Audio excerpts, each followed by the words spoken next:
Hello class.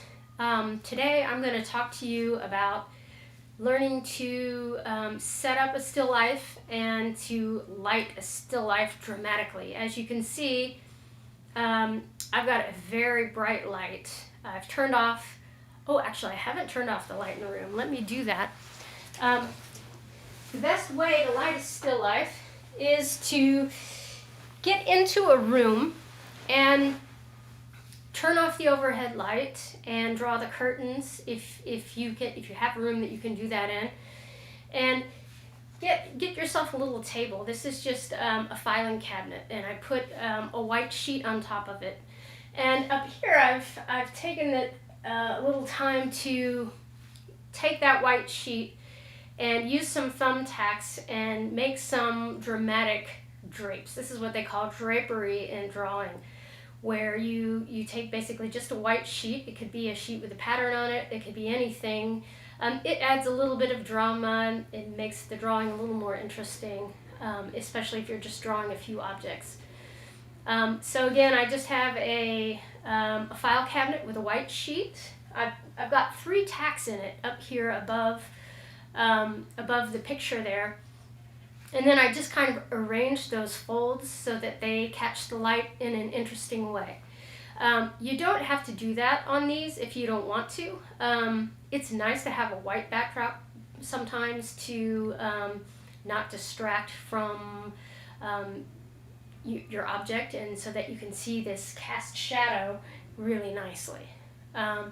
And what I have is like I said, a very, very strong light. It's almost too bright. So what I can do is just try to adjust it, move the light to different heights and different angles, and see what happens to the shadows that I'll be drawing, and try to get something that I like. This drawing you're seeing here on the left was actually done at school on a different table. But it was a drawing of this same styrofoam pumpkin, so you can get the idea of how dramatic lighting can be. At school, I put it in the middle of the room, and people sat around it and drew it, so there wasn't any drapery.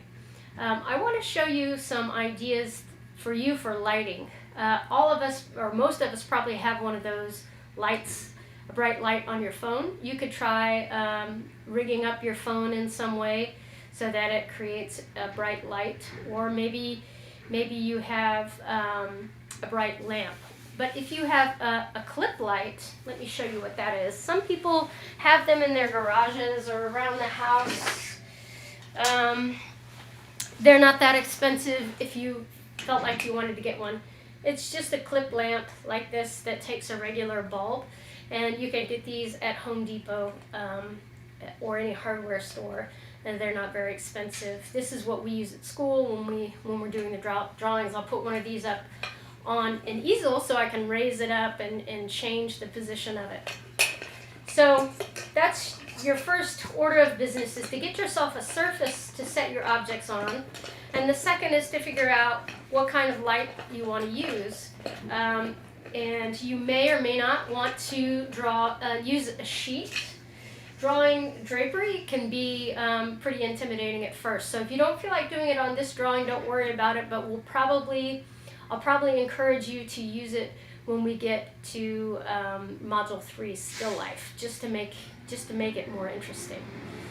So let me show you what happens when I take the light and I move it. So just keep your eye on the pumpkin and the drapery folds, and let me see if I can change the light. So here the light is up pretty high. It's up above my head. It's probably at about 6 feet tall. And I can take the light and I can lower it, and we'll notice what happens to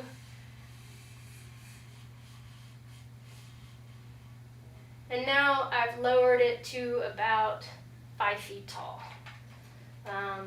And so that changes things. I can bring it back up again. It's going to change more if I change the angle. Right now I can bring the light really right to the side of it. and it's created a little bit more of a shadow through here.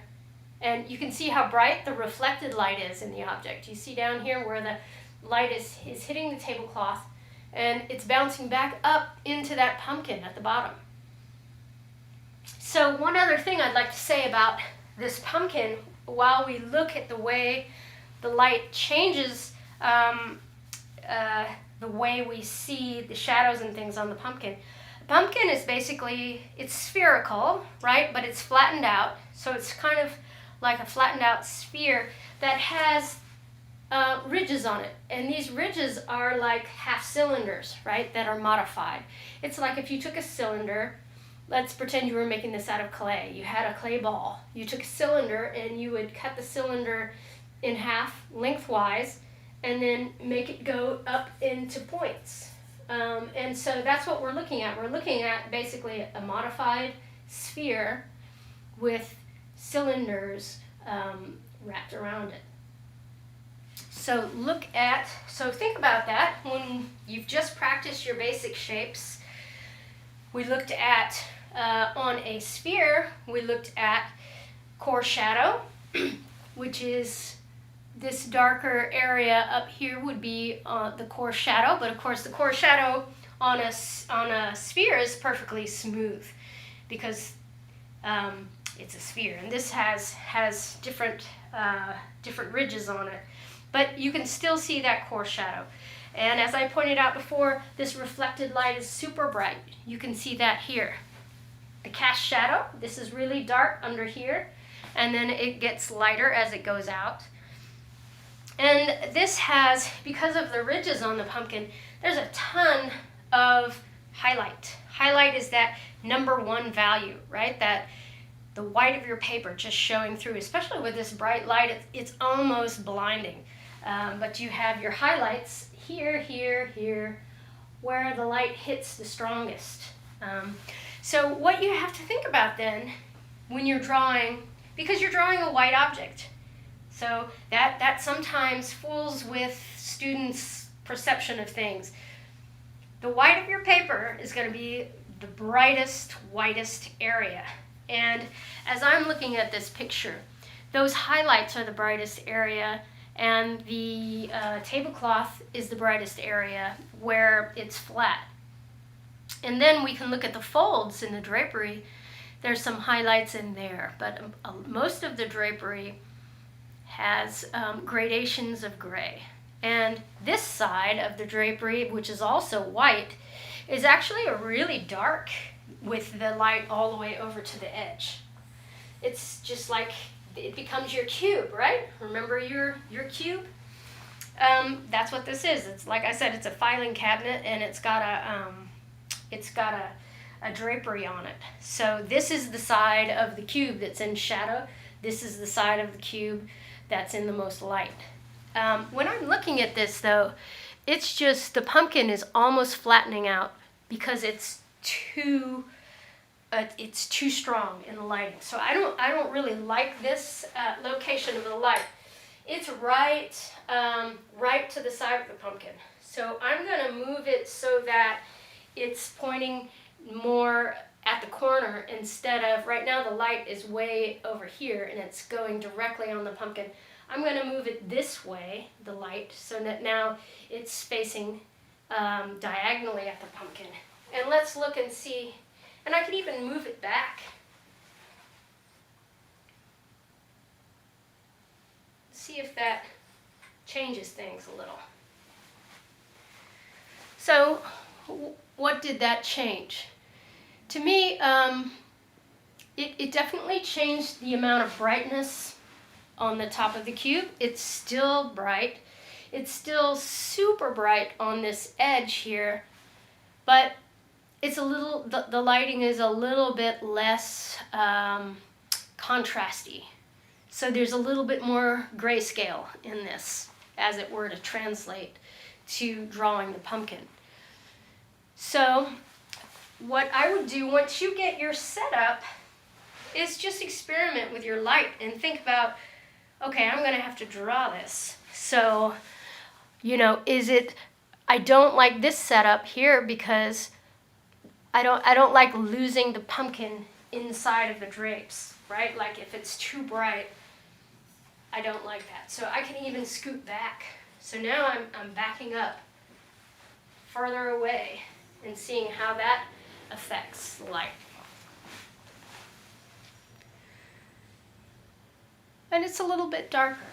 So all of this is just to say, experiment until you get something that you like. What you really want to have is you want to have a wide range of value, because that's what is going to be the best for you to draw. You want some bright light, and you also want some dramatic shadows. So that is the pumpkin. Not saying you have to go out and get a pumpkin. On this drawing, we can, my first suggestion for you to try are eggs. And I'm not sure if this is going to translate. I may have to move the camera. But I brought some eggs up here. Unfortunately, I didn't have white eggs. I just had brown eggs. And it'd be nice to have white eggs for this, because then you can really understand when you're seeing shadow versus just the white of the eggshell. But these eggs should work fine. So here is, I'm going to take away the pumpkin, and I'm going to set up my eggs. All right. So knock on wood that I don't spill eggs on my carpet and break them. All right, so I think for you to be able to see this well, I'm going to be moving the computer up a little bit. And there is a sample drawing. Let me get rid of this pumpkin, bring up the eggs. And that's kind of our goal.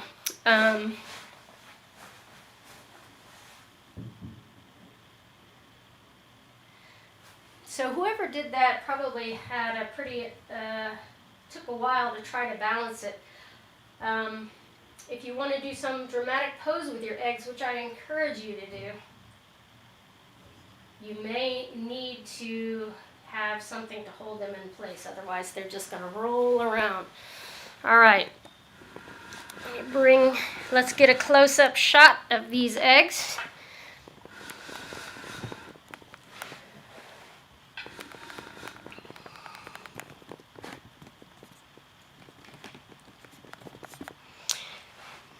So what we're going for is a kind of dramatic, up-close kind of thing.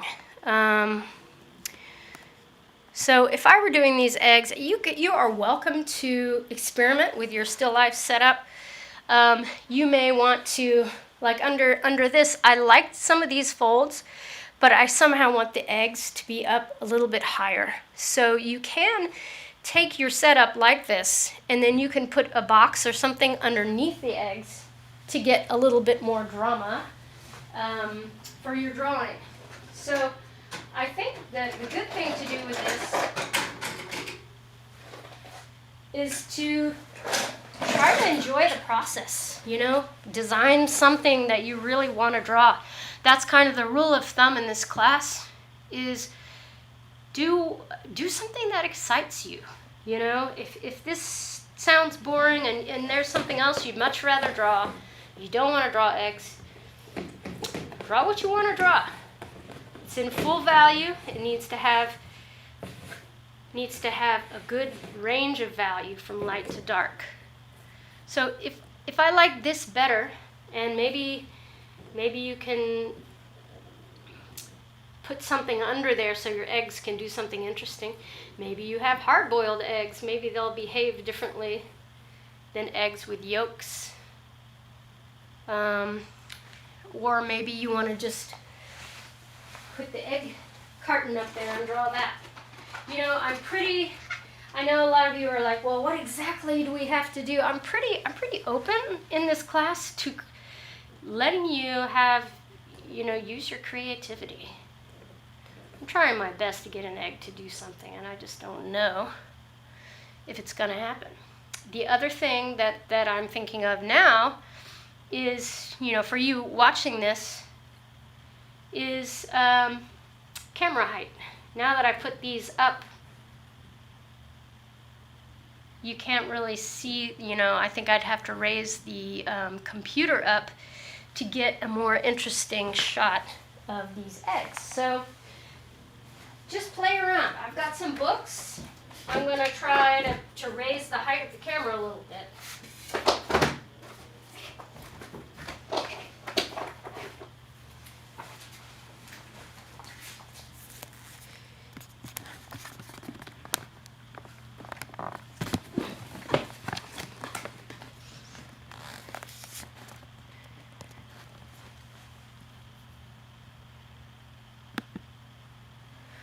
Okay, so this I think is starting to look a little more interesting.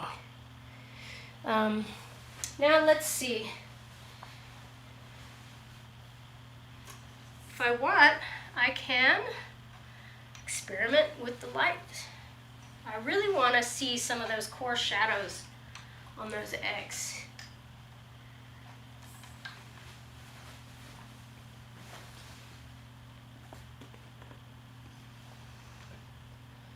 Maybe I'm going to make it a little more simple. Okay, so I can see, I'm not sure if this is translating, but I've got a really nice core shadow going across here. There's highlight right about here, a light here. There's some reflected light right here. Got the same here, a highlight, some light, core shadow, reflected light down here, cast shadow. The cast shadow here is following the sheet. So if I don't like that, I can flatten it out. Or if I don't like the setup with the with having this bowl under here, I can move it. Or I can rig up some way to make this interesting and make it so that I want to draw it. But I do think that this close-up of the drapes with this lighting looks really nice. Maybe I want to keep it simple. Maybe it's too many eggs. Maybe I want to do 2. Get one that has a really nice lighting and make this a nice big drawing like this, the one to the side there, the sample drawing. It's really nice. And the person who drew that kept it simple and really took the time to try to get all the elements there, the highlight, the core shadow, the reflected light, the cast shadow, all of it. All right, so I'm going to leave it up to you. That's dramatic. I like that. I'm going to leave it up to you to decide whether or not you draw eggs. I encourage you to draw eggs because I think they're really kind of a beautiful subject matter. But if you have something else that you want to draw that's simple and will really help you to see the basic, basic light patterns on an object, you can. I just figure most people have eggs around. And again, this might look nicer with white eggs. It'll just keep it simpler because then you don't have to worry about the value difference between the egg and the sheet. Pretty much at that point, if you have a white sheet and white eggs, you're just drawing light and shadow. And you are here too. It's the same thing really, but it's just at the beginning of teaching people to draw value, we try to keep objects white to just take that value difference out of the equation. Okay, so I'm going to do another, I'm not able to show me drawing this on this video with these camera angles, but what you would do first with this is you would try to decide on your composition. You want this drawing to take up your whole page. So the eggs are, they're probably going to be larger than life, or maybe you want to do the eggs, focus a lot of your time on trying to set up a drapery and drawing that drapery. Maybe you want to use a different object. But what you want to do is you want to have that 18 by 24 paper. You want to have a composition that's interesting. It's something that you look forward to drawing. And get to it. Get to it with the charcoal. The first thing you're going to do is decide on your composition. How close are you to the eggs? Does the composition include drapery that goes off your paper? And then you want to draw the eggs at the angle they are with your vine charcoal. And before you commit to drawing a bunch of value, get everything in with the vine charcoal. Just look at all the lines that are created by, if you're using drapery, all the lines that are created by the drapery, and lines that are created by the eggs, and just get those in there. Sorry, I don't know if you can see these red and blue lines, but I'm trying to get rid of them. So get everything in with vine charcoal as a line drawing, just like we did in Module 1. Get that set. Be happy with it before you start putting in value. Then, with your value, since we've started off with a page that's toned with vine charcoal already, the whole page is gray, then what you're going to do is you're going to go in and you're going to find those highlights and those lights, and you're going to use your eraser to bring that back out. And then you're going to use your charcoal pencil and your blending tools to put in value, to make things go darker. So my next video, I will do that. I will show you how to tone the paper and how to get started on your drawing. Until next time, we will see you soon.